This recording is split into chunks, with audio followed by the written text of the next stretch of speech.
parler. Et c'était tellement fort. Quand il m'a parlé, il était un peu plus de 5 heures du matin. Et pendant que j'étais en train de m'humilier, le Seigneur a commencé à parler et j'entendais sa voix. Et à un moment donné, j'étais allongé au lit et Jésus-Christ me disait « Lève-toi et écris ce que je vais te dire, car je veux que tu parles à mon peuple. Je veux que tu avertisses mon peuple. » Alors je me suis levé, frères et sœurs, et je me suis mis au salon et je sentais la présence de Jésus-Christ, il était à côté de moi. Et le Seigneur était en train de me parler et moi j'étais en train d'écrire, frères et sœurs. C'était une expérience merveilleuse, vraiment glorieuse.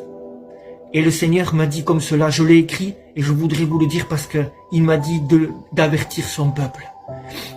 Il m'a dit comme cela, dis à mon peuple qu'il est nécessaire qu'il patiente encore un peu, car je suis en train de les compter, je suis en train de rassembler mon peuple.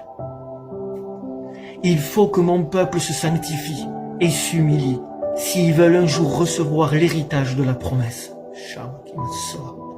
Je leur ai promis d'aller et de leur préparer une place, afin que là où je suis, y soient eux aussi. C'est les violents qui s'empareront de cette place.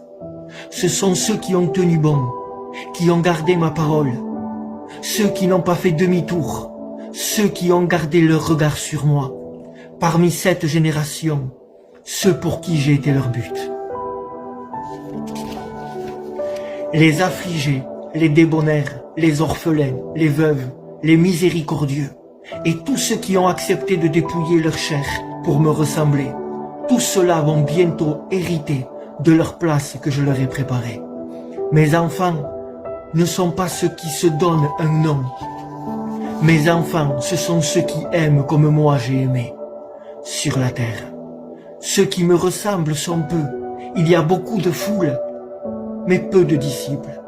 Voici, je viens bientôt, et j'amènerai avec moi tous ceux qui auront eu soif de ma parole, tous ceux qui se seront laissés épurer par ma parole. Voici, j'amènerai avec moi tous ceux qui n'ont pas beaucoup parlé, mais leur fruit a parlé pour eux. Oui, je viens chercher les véritables, ceux qui me ressemblent. Ils vont bientôt rentrer dans leur repos et dans la gloire éternelle. Mais pour tous ceux qui n'ont pas été vrais, pour tous ceux qui ont cherché une vaine gloire, cherchant plus leur intérêt qu'à aimer et à me ressembler, ceux dont leur arbre porte beaucoup de feuilles, mais non point de fruits, ceux qui ne se sont pas laissés épurer par ma parole, ceux qui n'auront pas aimé leur prochain,